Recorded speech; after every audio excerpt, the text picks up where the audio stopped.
Nagbabalik po muli ang inyong lingkod at nagbabalita ng mga balitang dapat nating malaman dito sa ating bansa. Ito ang Balitang Pambansa. Atin ngang matutunghayan sa channel na ito kung ano ang nangyayari sa loob ng ating gobyerno at syempre tumutulong na rin sa ating mga mamamayan na malaman ang katotohanan dahil mayroon tayong karapatan na malaman ang tunay na nangyayari sa ating bansa. Ngunit bago natin panoorin ang balita, huwag niyo pong kakalimutan na mag-subscribe sa ating channel at pindutin ang notification bell para lagi kang maging updated sa ating mga bagong videos na ina-upload araw-araw. At sa ating mga solid viewers naman dyan ay maraming salamat naman po sa walang sawang pagsuporta. At syempre, huwag din pong kakalimutan mag-iwan ng like at i-share ang ating mga videos. At kung mayroon ka naman pang opinion, ang ating comment section ay bukas para sa inyong mga hinaing. Ito na nga mga kaibigan, ating panoorin ang buong video. Salamat po muli and God bless!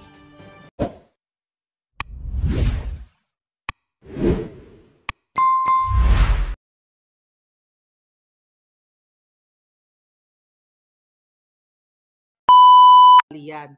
'Di ba? Dahil 'yun ang leader na gusto natin na may matibay na pamilya at mga anak. 'Di ba? Sino ba ang ayaw na tao na magkaroon ng buena familia in terms of relationship intact? Yan dapat kasi tayo mga Pilipino hangga't maaari ayaw natin naghihiwalay. Kaya nga ang panindigan ni Attorney Vic Rodriguez sa divorce ay hindi niya sinasang-ayunan yan dahil sinasabi niya meron naman tayong annulment. At may mga batas tayo na talagang kung irreconcilable na, then you go, 'di ba? You go annul your marriage, pero hangga't maaayos mo na ma-intact mo yung family mo, totoo naman 'yun eh. Kasi ako palangga. Kung tayo, no, hindi lang ako, kung siguro may divorce, hindi iba-iba na, siguro nakasampu na tayo. Nakasampu na tayong jowa, 'di ba? Kasi kaya ganun dito sa Amerika eh. 'Di ba? Papalit-palit. Yung iba naka-5 divorce na, 6 na divorce. Tangay na pag nagkaroon ka ng jowa, isa, pag hindi kayo umubra sa isa't isa, maghanap ka uli. Pangalawa, tapos hindi ka pa nakahanap, pangatlo, pang-apat, tangay na may problema na sa'yo. Ikaw na ang may problema kasi para sa akin, kaya ka nga, nung na-in love ka, akala mo makasama mo na habang buhay. Hindi tayo mag-iwalay, baka magkita ka bakla, right? Love will keep us alive, di ba? Mga ganun. Magsasama tayo sa hirap at ginhawa, magsusumikap tayo and everything, ganyan-ganyan. Tapos gusto nyo divorce right away, di ba? Right away mag-iwalay na kayo. Pangit naman yun kasi kawawa yung mga bata. Totoo yan. Ang hirap ng mga batang walang nanay, walang tatay. Mas maganda buo.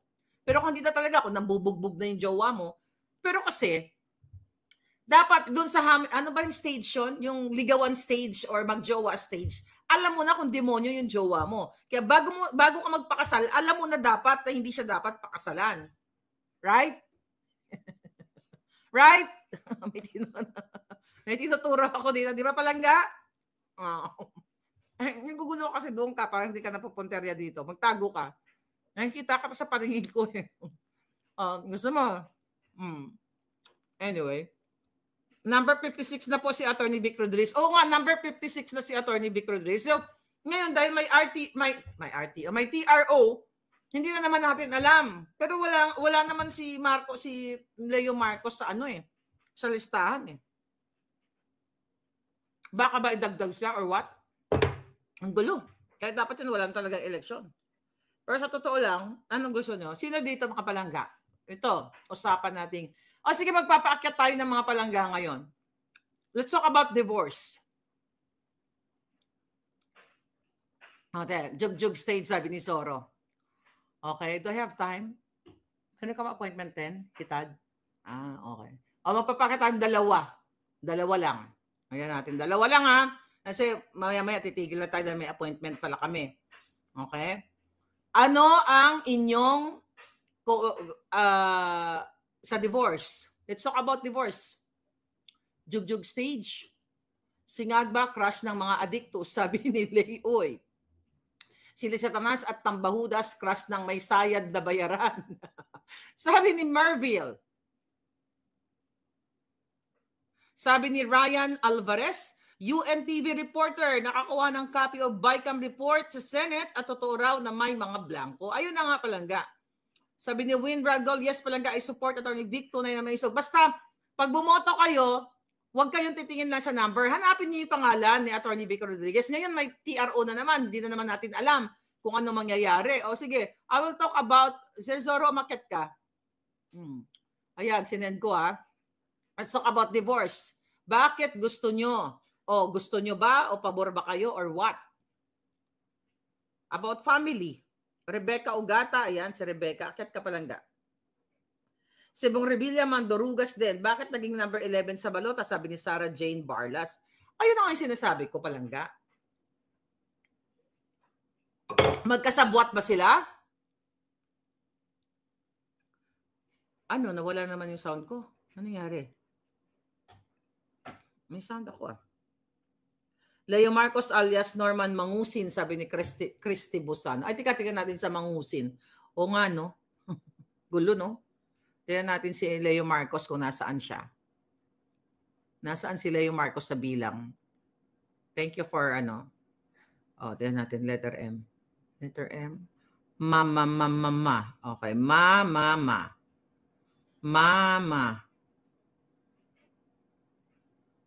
Wala. So, ang sabi dito, mga hitad, okay, walang gusto umakyat, ay mag-usap, walang gusto pag-usapan yung divorce. O sige, set aside na lang natin yan. Ang sabi dito, mga kababayan, SMNI, I love you, babe. Sino ka-text my tad? Ayun, gugulo ka sa akin eh. Ayoko na may nanggugulo sa akin habang nagsasalita ako. Malis ka sa harap ko.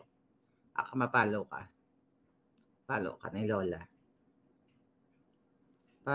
Okay, here we go. Wala na binabasa ko kanina. Okay. Muling. Ito. Ito pala, meron pala sinabi si ano eh. Okay. Yung kay Bong Revilla, wala. Ba't ganito itsura ni Ontivirus? Parang naaagnas. Ba't ganyan? Naaagnas.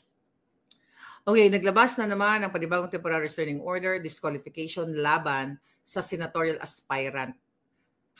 Sinasabi ng COMELEC, di ba tama ba pagkaintindi ko? Tagalog naman ito.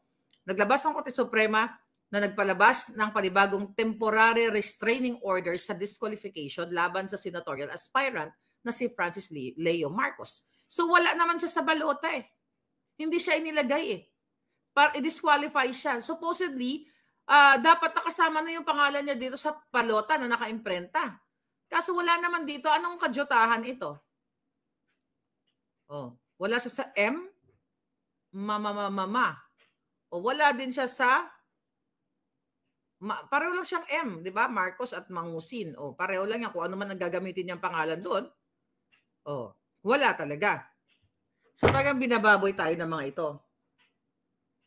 Wala nga, Rose Mustunin, wala ito. Pinakita ko sa inyo ito. Ito galing to sa sa COMELEC. Letter M, ayan. Wala siya. LM, pareho yan. Marcos, Marcoleta, Marcos. Kung Marcoleta, napalitan din. Si Pastor Kibuloy, napalitan din actually kasi from 53. Anyway. Bago lang yung Supreme Court TRO. Kaya nga, so ibig sabihin na sinasabi na i-disqualify. Diba? I-disqualify si Leo. Kung ngayon nilabas yung TRO, dapat dun sa early printing of ballots na 6,000 votes, 6,000 ballots, dapat na doon na yung pangalan niya. Kasi hindi pa naman siya na-disqualify eh. Diba? Hindi pa siya na-disqualify. Ngayon pa lang sa bisa ng TRO. Yan ang isang katanungan. Pero actually, ang issue talaga dito,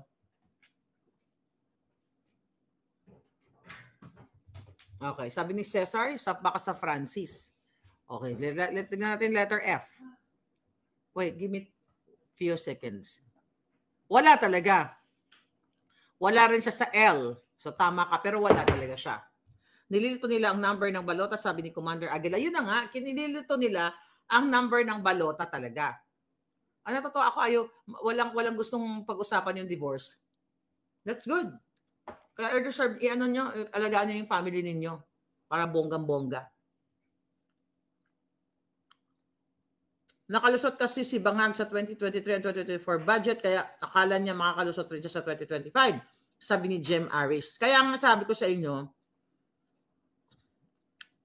Madam, sabi ni Miel, Charlene, Madam, may malaking rally po daw this coming 25. Sabi po ni Spook Sariroki, ini-etchos din sa vlog ni Princess. May mga malalaki talagang rally. May parating pa.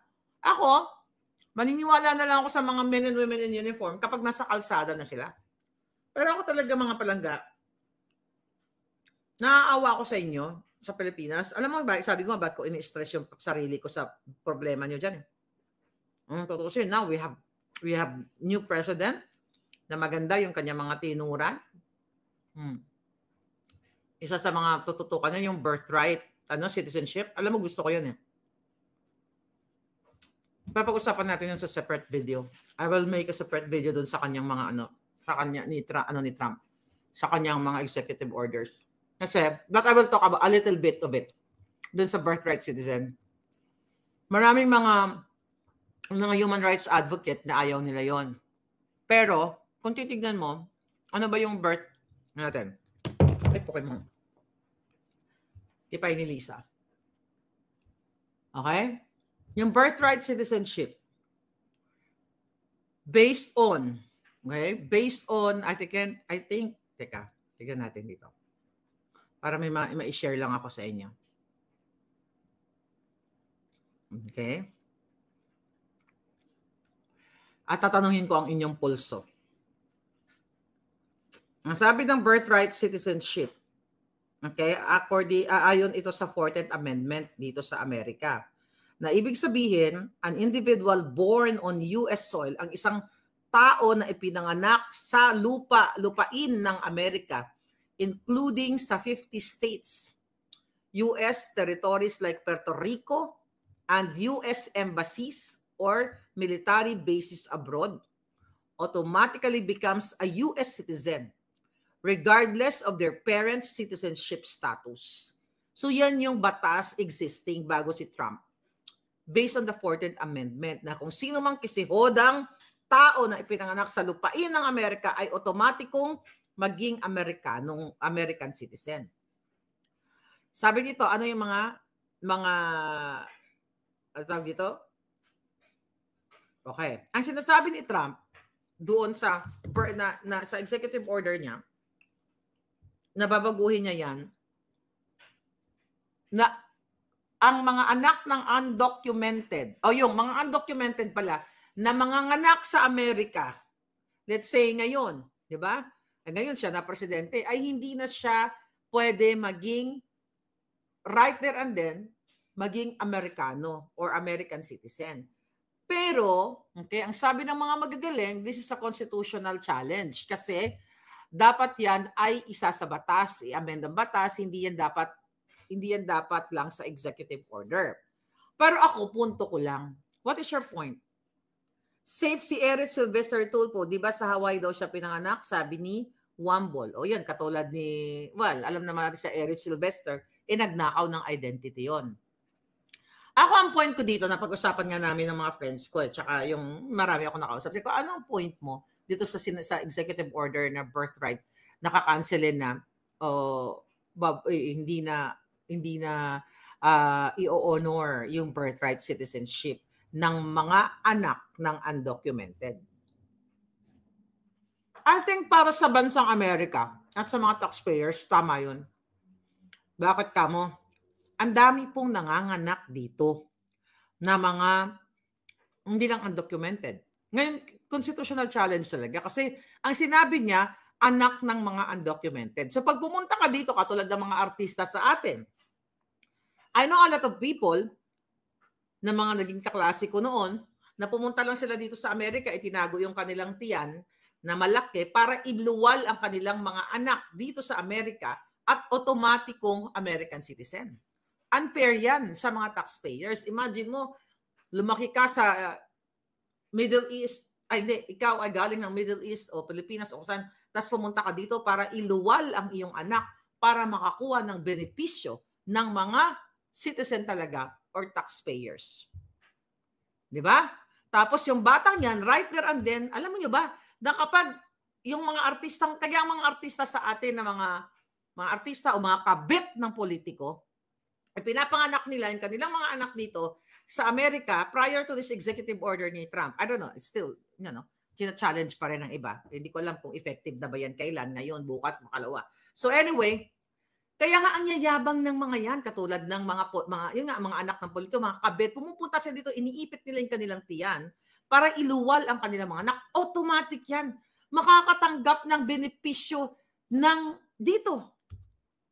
Ano nila yung anak nila, kahit undocumented sila, kukuha ng, lalo dito sa California, kukuha ng, what is that? Ano ba yon?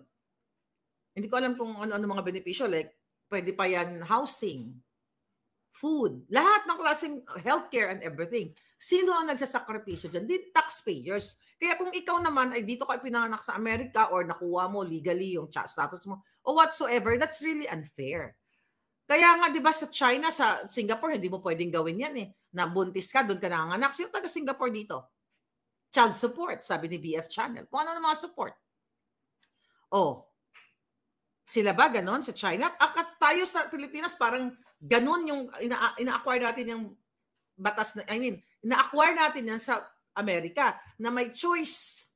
May choice ang nanay kung kukunin niya bang citizenship o ang i-acquire niya bang citizenship, Chinese ba or Filipino kapag ipinanganak ka sa Pilipinas, di ba?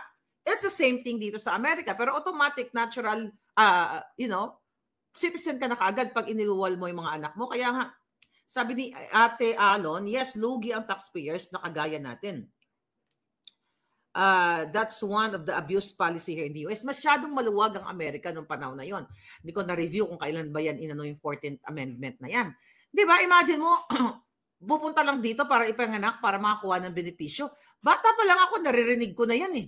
Na ipananag, yung pinsan ko, ay, nanganak yan sa Amerika. Very proud pa yung mga yan. Ang yayabang pa yan, yung mga artistang mga laos. Hoy, visit kayo. I know people talaga na pinagyayabang yan. Ang anak ko, Amerikano eh. Doon yan ipinanganak, American citizen yan. Mga ulul, unfair yan sa taxpayer. Sabi nga ni Rich T. Vega Warp, Madam Maria, paano kapag half? Halimbawa, nagtsuktsakan ng isang natural US citizen at isang undocumented citizen. Ayun na nga palangga eh. It's really challenge. Di ba? Pero kasi sa batas, ang batas ng Pilipinas at saka Amerika, halos pareho lang ang practice dahil pwede kang ipinanganak, pwede mong i-acquire ang US citizen kung ikaw ay ipinanganak. Ay, hindi nga ganun eh. Ang gulo, no? Kaya nga sabi ko, Vega Warp is talagang challenge. Kasi ang definition ng batas, kasi hoda ang tatay mo, o sino man ang tatay mo, basta iniluwal ka sa American soil, automatic US citizen ka na. Kaya nga marami nagsasabi na hindi dapat ito executive order. Dapat talaga amyendahan ang batas or baguhin. And, pero kung ako lang ang tatanungin, unfair talaga yon, sabi ni Jane Bramblett. Totoo yun. Unfair yun sa bata ng ama ay US citizen kung di siya maging US citizen, sabi ni Commander Aguila. Hindi, pag ang ama niya ay US citizen, definitely hindi undocumented yung tatay niya. Tapos ang katsok-tsakan, alam mo, good question yan, no? Commander Aguila at Vega Warp, good question. Kaya nga sabi ko, hindi ko masasagot yan. Dapat pag-usapan nila sa Congress, sa Senate, dapat talaga isabatas yan. Baka naman ang sinasabi ni Papa Trump o ni Lolo Trump, yung mga undocumented lang talaga. Kaya nga challenge talaga eh. Kaya sabi ko, what if istorista ka? Definitely, you're not undocumented. May papers ka, hindi ka. Pag sinabi mong undocumented ka, wala kang visa, tumawid ka from the border o kung saan man, or sumakay ka sa aeroplano tapos na-expired na ang iyong visa to stay in the US, it's just complicated. Pero I like the idea na kung mayroong batas na dapat yung mga undocumented o yung mga turista, not only from the Philippines, from all over the world, ay hindi sila bibigyan ng ganong klaseng benepisyo. Kasi unfair yan sa mga taxpayers at ilang milyon yan. Sabihin mo ng ilang milyon o kalahating milyon o kahit lang 100,000 ang ipinapanganak dito na pumunta lang dito para iluwal ang kanilang anak. Then may benepisyo sila, may pera, child support, food at kung ano-ano pa. Unfair yan. Kaya nga lumulubog kami din dito. Kawawa naman. Pray for Colonel Grijaldo and protect Colonel Grijaldo, sabi ni Save the Philippines.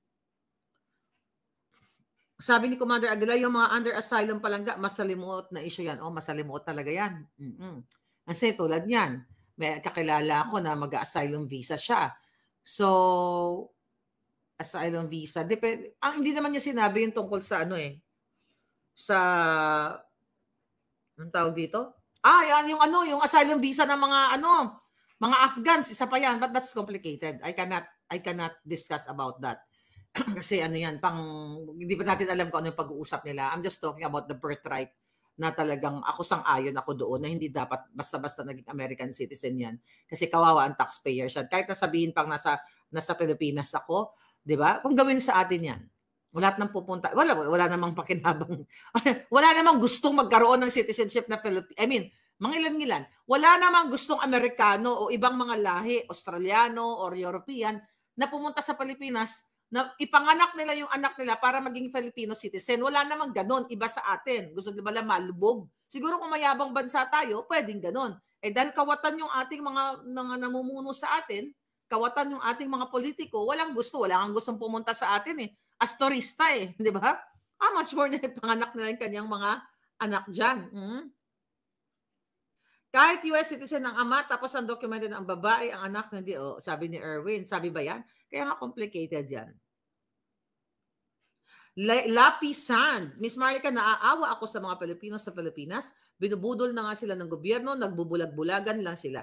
Nakakaawa at nakakainis. Kaya nga sabi ko sa inyo palangga Vega Warp, thank you for recognizing me also and for your support. Jus Soli. US lang ang may Jus Soli citizenship law. Other countries follow Jus Sanguinis principle. US should adopt the latter. Sabi ni Lauren Enriquez. Okay. Tignan natin, mga palangga, yung sinabi niya. Okay. Alright. Sabi dito, okay. Sabi ng batas ng Amerika,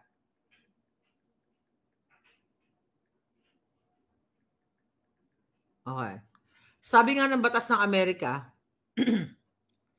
jus sanguinis or right of blood, di ba? Ang sabi niya dito, pwedeng mamana.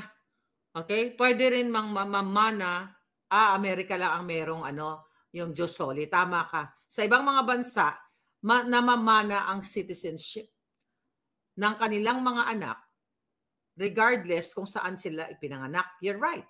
Okay? Katulad dito mga bansa na ito. Okay? Germany, Italy, Japan, at saka Pilipinas. Tama ka. Okay? Ito ay pinapractice sa atin. Katulad ng Germany, Italy, Japan, yung citizenship by blood or jus sanguinis. Alright? Pero ang Amerika naman, yung jus soli. You're right.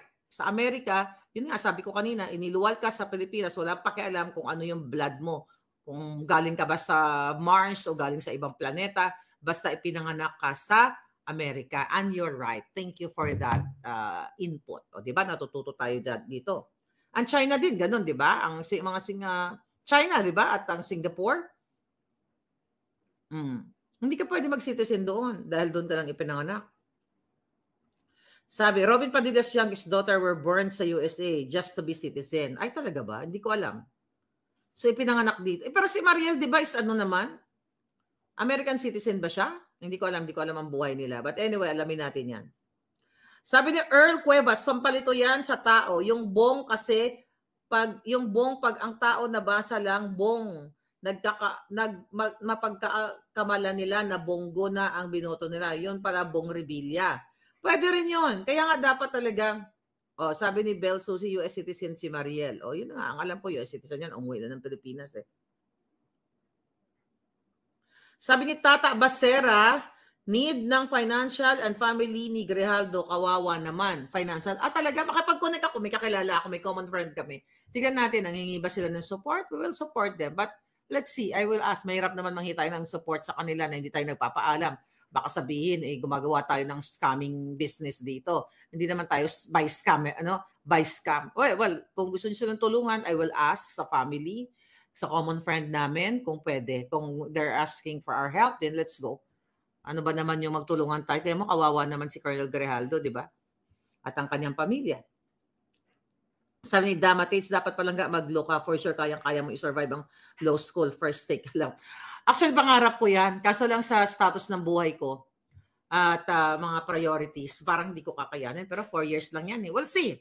Malay mo, magbago ang buhay. Pag nanalo siguro ako sa loto, para hindi na ako maghanap buhay, mag-aral na lang ako.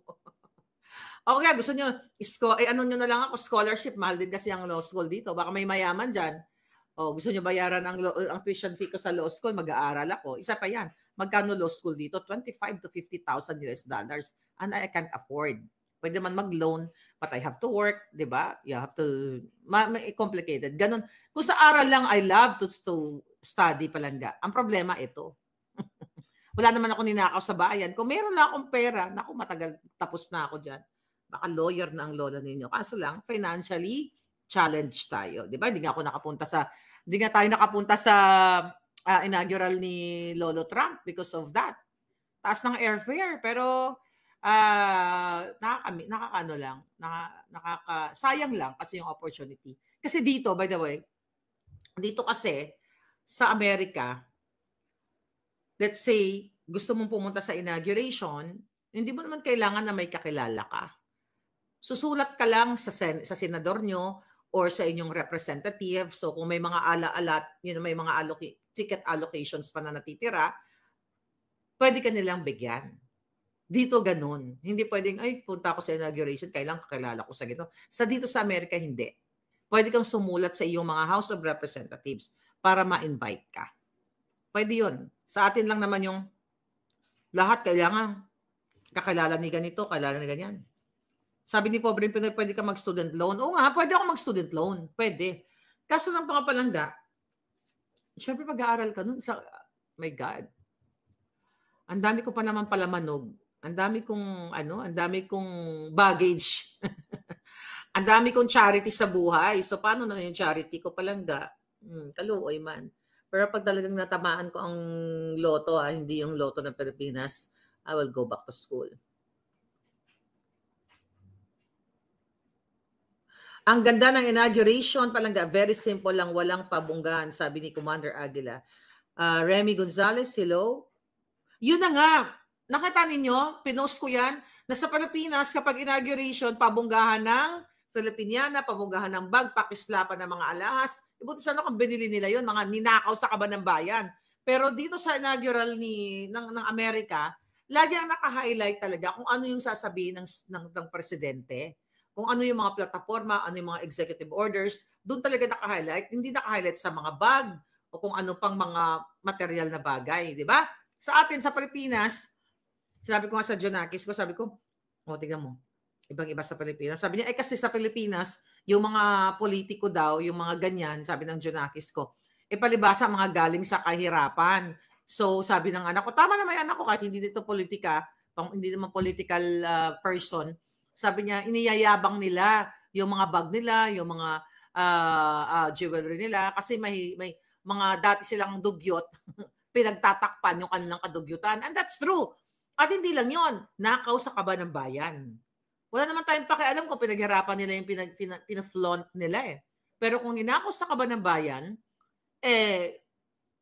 buwisit. Di ba?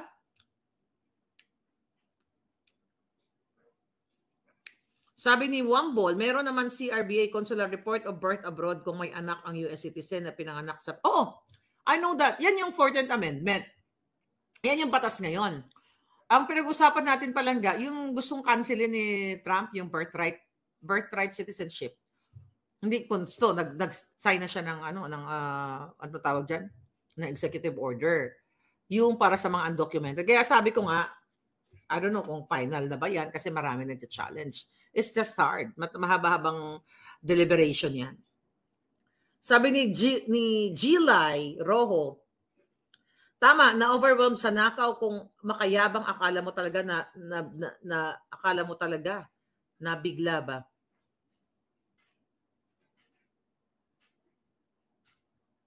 Okay, maganda to sinabi mo, Vega Warp. Dapat you should also ask yourself for what purpose or ultimate objective. Why take law and be a lawyer? Ponder things well. Kalaban ng oras, Madam Maharlika, times is irreversible. That's true. Actually, bago ako nag-vlog, bago niyo ako nakilala as Maharlika, matagal ko ng pangarap yan, Vega Warp. Ang gusto ko talaga, immigration law. Gusto ko maging immigration lawyer. Yun ang gusto ko. Kahit ngayon, yan ang gusto ko eh. Kasi gusto ko maging abogado ng mga undocumented o yung mga yung mga biktima ng kanilang mga asawa dito napangasawa sa ng Amerikano, yung mga ganun. Gusto ko talaga immigration lawyer. Yun, madali lang yun eh. At least hindi ka harap sa mga kriminal, di ba? Immigration lawyer. Kasi ang daming, bakit ko sinasabi yan? Kasi I can process papers, yung mga petisyon, yung mga petisyon ng mga tao, yung mga petisyon nyo, yung green card na yan, student visa, kaya ko mag-ayos niyan kasi nag-work ako for a while sa ganyang klaseng business. Na ikaw ang mag-a-apply, magpa-file ng I-130, kung ano-ano pa, alam ka, kabisado ko yan dati, kahit pumikit ako, alam ko. Kahit ngayon, I just have to spend time. So yun yung gusto ko. Kasi, may pera din doon, syempre, di ba? May pera yun, abogado ka eh. You have to spend time. O gusto nyo ba, sikasuin ko yung papel nyo, but you have to pay me. Ako mag-ayos ng paper, but you have to pay me kasi mag-spend ako ng oras. Kahit hindi ako abogado, kaya kong ayusin, kaya kong salansanin, i-file ang inyong mga documents for your green card, for your student visa. I know that. Kahit pumikit ako ng bonggang-bongga kasi I did that before. Pero yun nga, as a lawyer, as an immigration lawyer, maganda sana kaso hindi tayo immigration lawyer, kaya kailangan pa natin mag-aral. Windy City, Chicago. Tama si Melania Trump, ang bongga. O di ba? Ang bongga ni Madam. Ay nako, looking forward na makita ko yung mga yan one day. Agree din ako kay Lolo Trump na i-deport ang mga illegal alien kasi unfair na sa mga taxpayers. Sorry sa mga TNT na Pinoy, pero fair is fair lang sana. Watching from New Mexico, Madam, sabi ni Chris June. No, ako naman, tama ka doon, pero kaya nga gusto ko maging immigration lawyer eh. Kung ano yung pwedeng, di ba napunta tayo sa immigration lawyer, kung ano yung pwede nating maitulong dito sa mga undocumented, paano sila makakuha ng sponsor or employer, and kung ano man yung mga pamamaraan, yun yung gusto kong gawin. Di ba? Pero kasi alam nyo, in fairness sa ating mga Pilipino, karamihan po ng TNT na kilala ko ay taxpayers. Yan yung totoo. Ang ginagawa nila, ito parang magkaroon kayo ng idea. Kasi yung mga TNT na mga undocumented na napasunan kanilang visa but they want to stay, 'di ba? Para makapagpadala ng pera din sa kanilang pamilya, ang ginagawa nila, kumukuha sila ng TIN number at binibigyan niyan sila ng tax identification number. Dito sa Amerika, legal 'yan. So kahit undocumented, maraming undocumented, 2 minutes. Say mo 2 minutes. Ayan, kasi may bisita pala ito. At gano'n. Hirap talaga ng nakikitira. Nakikitira lang kasi ako palang nakikibisita. Anyway, so, ano ba yung sinasabi ko? Ano yung pinag-uusapan natin? Ito kasi, minubuli ako. Undocumented. So, ang ginagawa ng mga undocumented, nagbabayad sila ng taxes nila. Why? In preparation na kapag nakuha nila yung papel nila o naging documented na sila, nakapaghulog na sila ng kanilang social security. Para, di ba, 10 years lang, para katulad sa Pilipinas, you have to contribute for 10 years. So, kung 5 years kang undocumented, tapos napaghulog ka na ng 5 years, so 5 years na lang ang bubunuin mo para pagtanda mo, magka-pension ka, at ika-5th year mo ay meron ka ng papel. So, kaysa naman hindi ka nagbayad for 5 years, dahil undocumented ka, so bubuno ka ng 10 taon. Isa yan sa mga ginagawa ng mga Pilipino. Kaya nagbabayad sila ng tax nila. Kaya hindi lahat ng undocumented ay pabigat sa lipunan ng Amerika. Nagbabayad yan. And I know Trump will be lenient sa mga nagbabayad ng tax. Ang sinasabi naman ni Trump is yung mga illegal